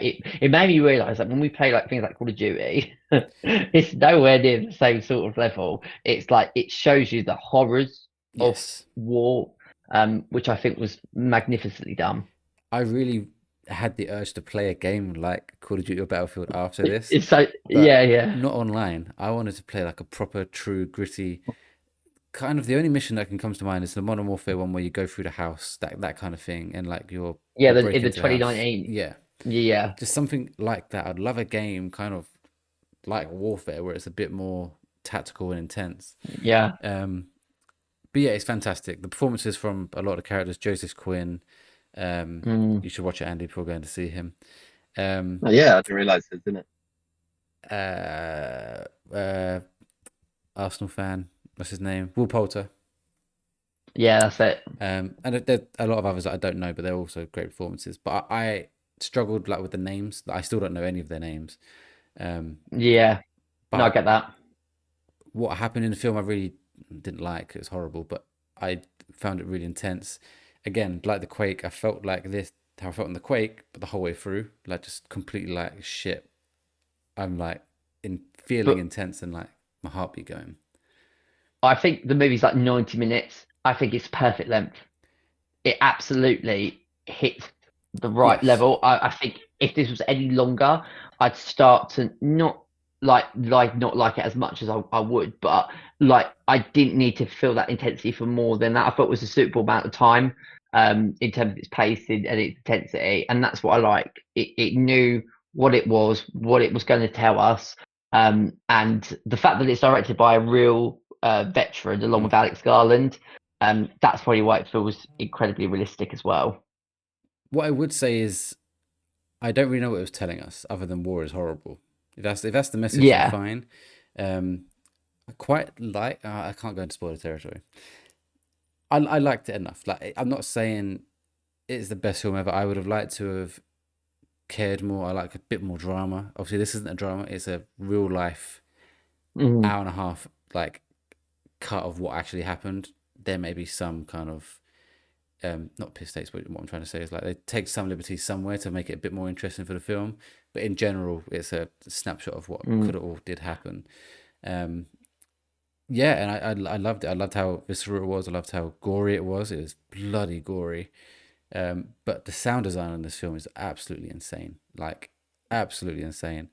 Um, but for me to give this the top marks, I would have just needed a bit more care for the characters, a bit more going on, maybe their backstory a bit more, um, just a bit more of actual like an actual film.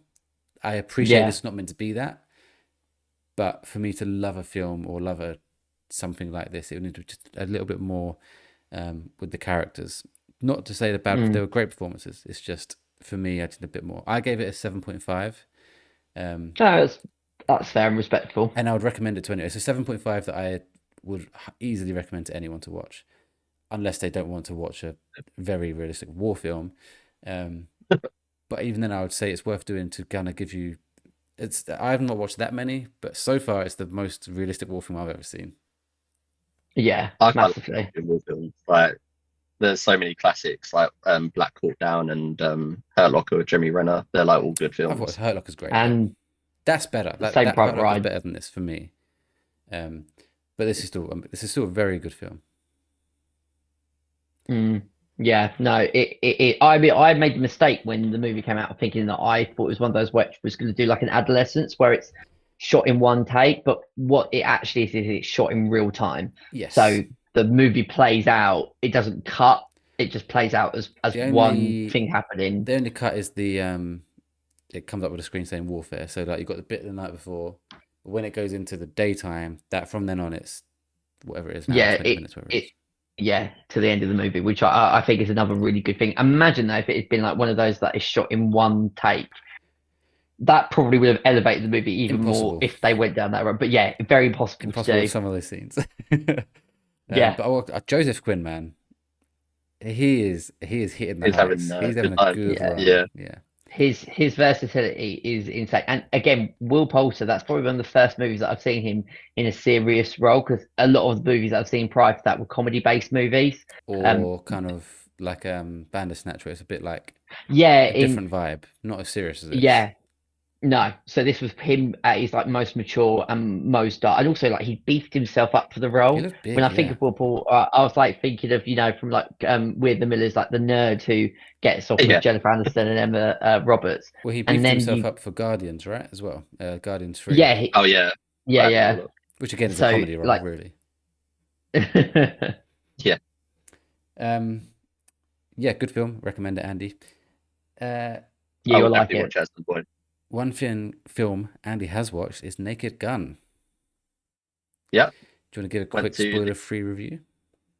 Yeah, of course. Yeah, went to the cinema tonight to watch it. What I will say from the get-go is, yeah, I went earlier today. I haven't actually seen any of the other Naked Gun films that I can remember. So there were obviously nostalgia parts in this, which were still funny, but I just didn't fully get some of them because of not watching other films. But yeah, overall, it's exactly what you're going in to get. It's a really fun comedy film. It's very like classic stupid funny, and like I haven't watched the film. Like what? Sorry, Airplane. Have you seen Airplane? I don't think I've seen that. Okay, the best movies you'll ever see. Okay. Hilarious. They're basically like anything that could happen, they could take the piss out of it, and so you're not sure when you're going to get a funny moment or there's not many serious moments in this film. But yeah, it was a funny comedy, and I would definitely recommend going to watch it. So if I know you're going to go watch it, Stephen, yeah, I don't think you can say this is a bad film, and it's nice once in a while to just go into the cinema, watch comedy, and just enjoy it, sit back, relax, and have like a good laugh. You definitely get that from this film. Score out of 10. Gave it 3.5 on Letterboxd, I think, so I'll give it a 7. Cool. Respectful. It's done really well on Rotten Tomatoes. Like, it's got a very good score. It's got higher critic score than audience score, but I did think the audience score would be closer to it, especially if you're a Naked Gun fan, or maybe it hasn't stuck too much to the original. Maybe that's why it's got a lower audience score. Not sure. How long is it? There is a. Sorry. How long is it?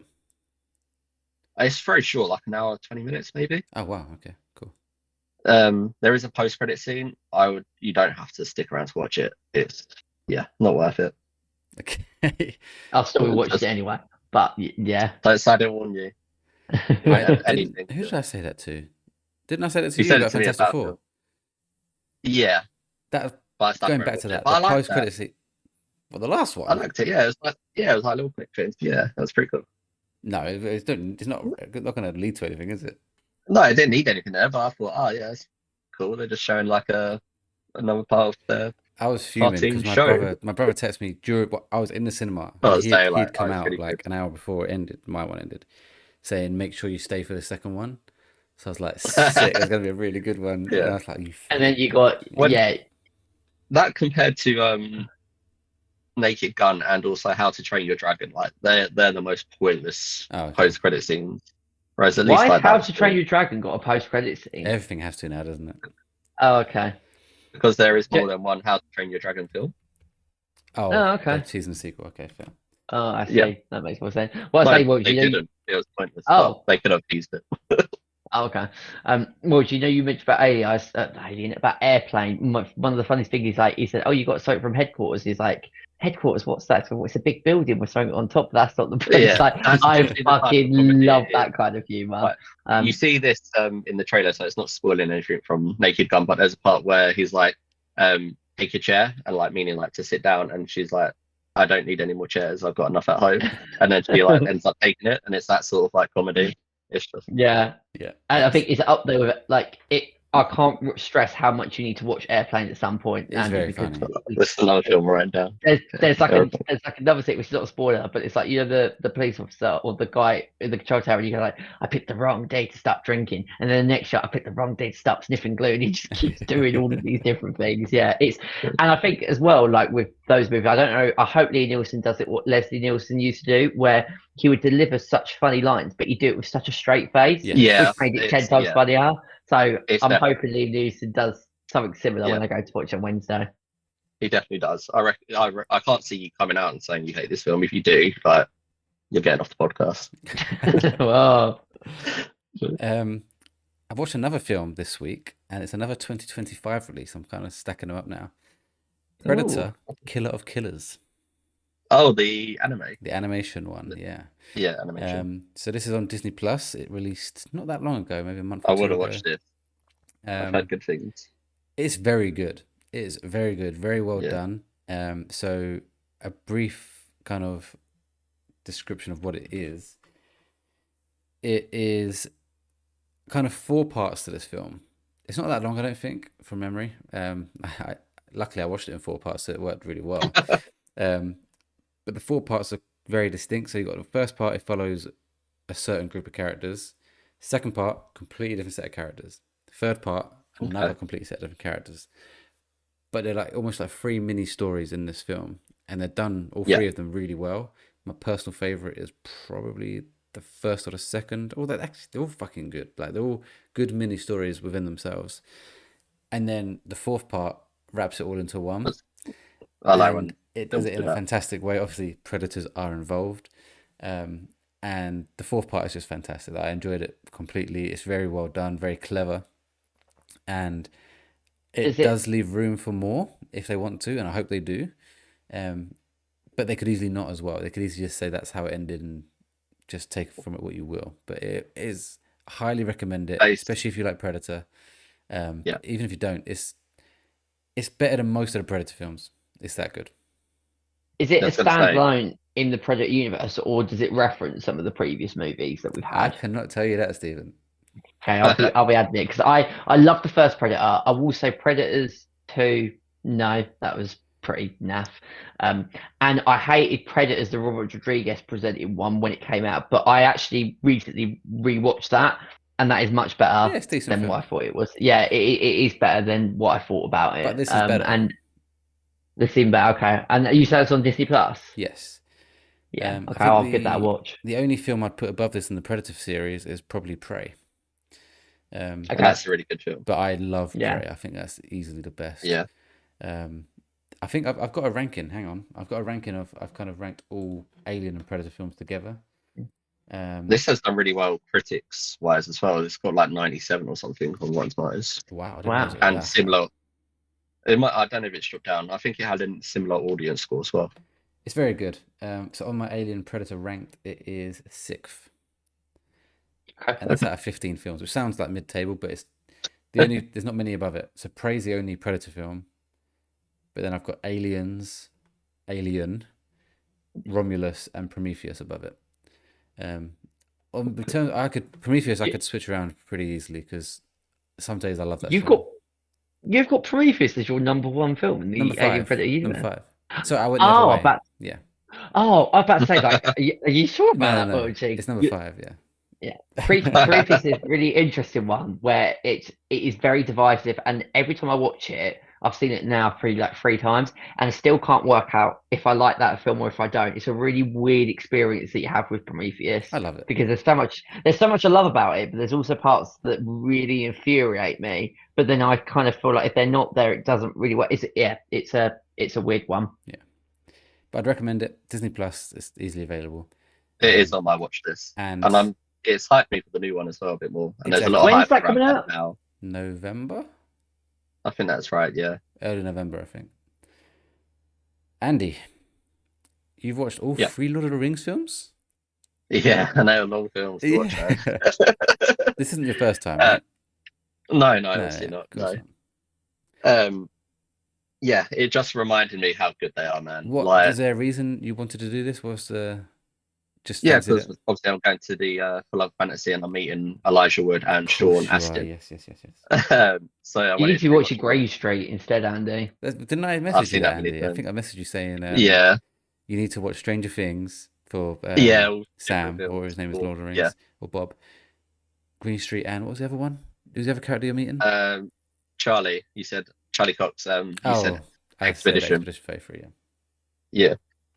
Yeah, so obviously the main reason I rewatched it is because we're going to be seeing some of the actors from it, and yeah, it still gives me goosebumps, especially like from the second film. Like I do love the first film, but that's more of like a build-up one, and then you start getting into the real like battles and stuff from the second and third film, and like yeah, you still get those goosebumps throughout watching it and stuff in those moments. And I like rewatching it. I really like there's so many people in Lord of the Rings who I sort of forget that they're in it. Yeah. And I haven't checked this, but just by the way that he looked, and I can't remember his name now in Lord of the Rings, but he ends up dying. A lot of the characters do. Spoiler. But in Spoiler. Spartacus, the main like villain player in Spartacus, Yeah. Which part? 'Cause there's like multiple villains in that film.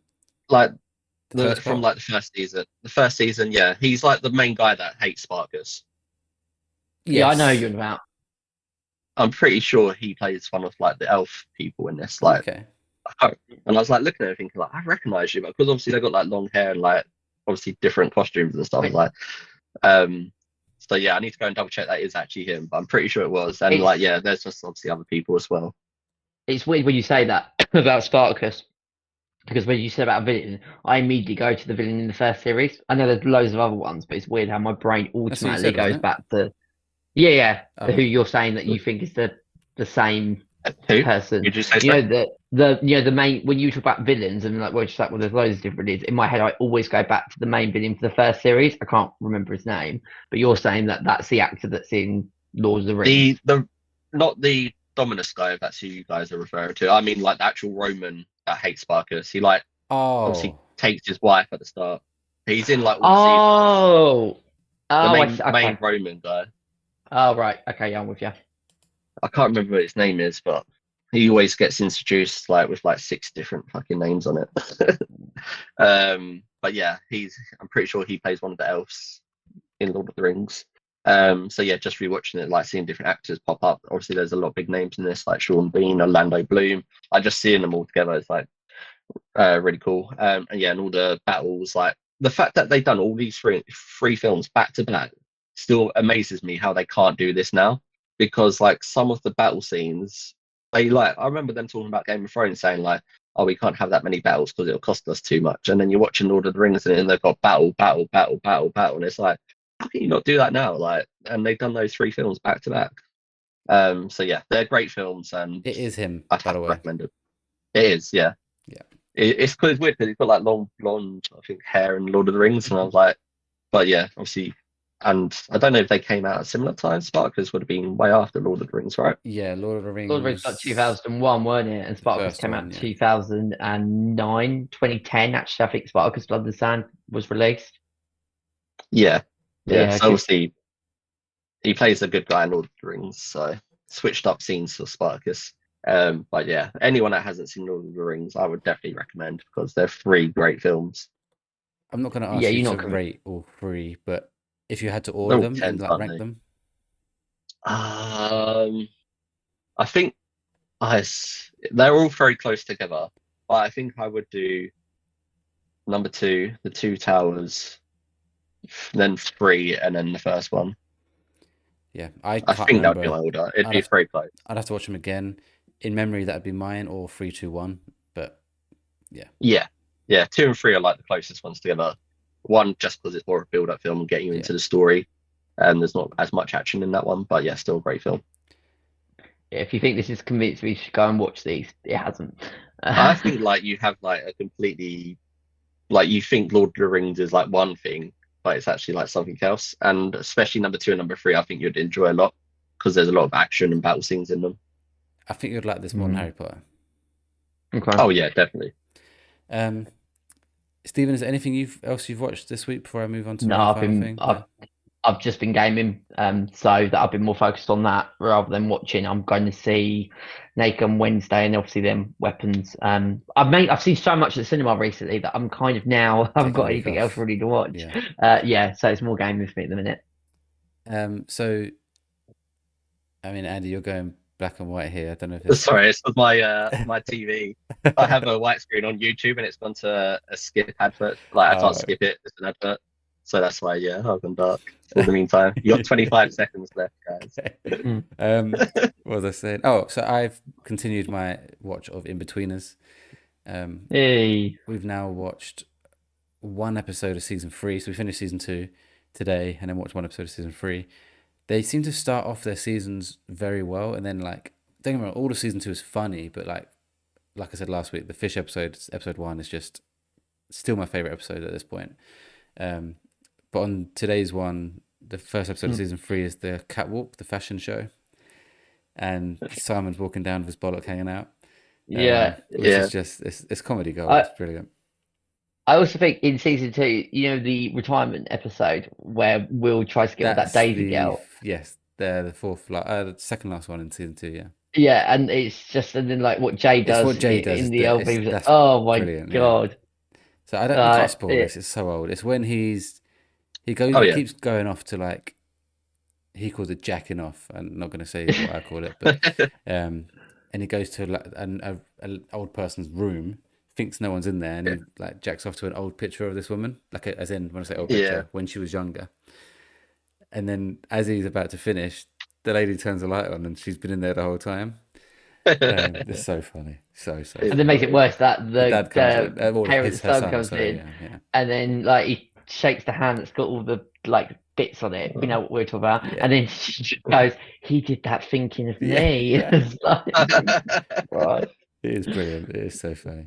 But that's all I've been watching this week. I wanted to get a few more films in for my movie of the year podcast at the end of the year, and obviously Warfare and Predator, Killer of Killers, maybe in the conversation. Hopefully not, because that means there's been lots of even better films coming out, including Weapons. Good, anything else before we wrap up? I did watch another film that Steven watched, and he's probably going to hate me because I didn't really enjoy it. But it was the film called Anora about the sex worker.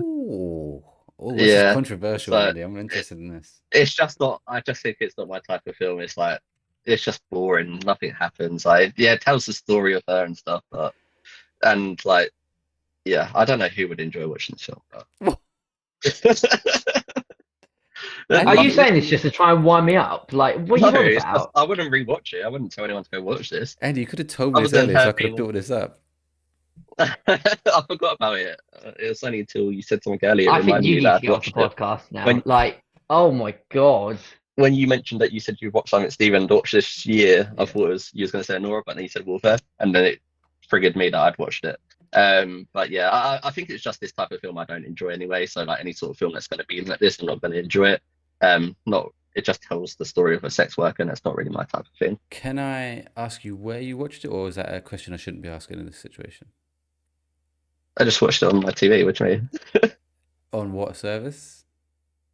No, it's on Sky or something. Okay, so it's on Sky. Fine. Okay, that's I watched it somewhere. It popped up. I don't know if Andy's dodgy device. No. Yeah. Okay. No. You can watch it. It's on somewhere. So Stephen gave this an 8.5, and if I'm right, where's the movie of the year tab? Here we are. Okay, it was your 6th favorite of the film last year. Yeah. Whoa, that got in your top 10. Quite comfortably. Bloody hell. What rating are you giving this? Before you just get rated, I have one question. I could have so Yes. many, but I'll stick it to one because we're wrapping up. Did you not find any of the movie funny? No, not really. Okay. Yeah, it's not. That's not a movie. It's not a movie for you. It's If not. you, It's not comedy. It's literally not comedy. It's not meant to be funny. oh no, there is funny moments in this film. Definitely. No, maybe some parts with. Is his name Ivan? Obviously, like Yeah. the son of the billionaire, whatever. There Yeah. are some funny moments with him and the sex worker, but nothing to make me go, "Oh wow, this is getting in my top 10." You are definitely yeah, in a overall, minority here, Andy. I think a lot of people love this film. yeah, maybe they just think the girl's really attractive, and there's obviously certain parts of that as well. Mate, it won so It won many the awards. award, didn't it? Yeah, it did, and like it got multiple. Yeah, but I awards. think that's more to do with like the story and the way that they tell like this. I'm not saying like it's just not my type of film that I enjoy watching, like that sort of story. It's definitely a minority though. I'll probably give it this. Jurassic World's better than this. I'll probably give Mate, it a 4 out of 10. I'm shaking, absolutely Wow. shaking with that. So you've got it worse than Flight Risk and Mickey 17. I'll leave off. Yeah, I'd probably go back and watch those. I wouldn't watch this again. Oh wow! You two didn't disagree in all this podcast. Jurassic World is the big one. This is even worse, Andy. Yeah. Cool. I don't even have anything to say to that really. You just didn't get the film, and yeah, I got the film. It's not hard to get the film and what it's about. I just literally just don't like that sort of story, and it's just like boring to me. I don't find it. It's just like, a you problem. Yeah. Obviously. Get more people, get some people that watched it on the podcast. We'll see. I might try and watch it just to settle the beef, should we say? Yeah, that would, mate. Cool. Before we go, Andy, do you want to let people know where they can follow you? Yes, please. So you can find me over on Twitch at Andy_White_07 or on different social media platforms, Instagram, TikTok, Facebook, and YouTube at either AB Collectibles or AB Collectibles 24, and upload things to do with Funko Pops and mystery boxes and different things like that. Thank you very much. And Stephen, where can people follow you? Yeah, just on my TikTok at DJ Bappers and on my YouTube channel of the same name. Not got much going on at the moment, but there will be some new TikTok videos coming with Analysing Arsenal a few weeks away as well. Thank you very much. Thanks again for tuning in to the Late Night Movie Podcast. If you enjoyed the episode, please give us a follow, leave a rating, and tell a friend about us, as a word of mouth goes a long way. You can follow us on all social medias with the handle at the LNG Pod. And be sure to join our Discord community using the link in the podcast description. Next week, we're going to be reviewing Weapons. Be very excited for that one. Unless it's shit, but I think it's going to be good. Until then, I have been your host, Welchy, and my guests have been Andy. Thank you very much, guys. Yeah, it's been a good episode and it's been fun debating these films. And Stephen. Yeah, it's always a good one, particularly when we don't see eye to eye on different movies. So yeah, looking forward to the next one.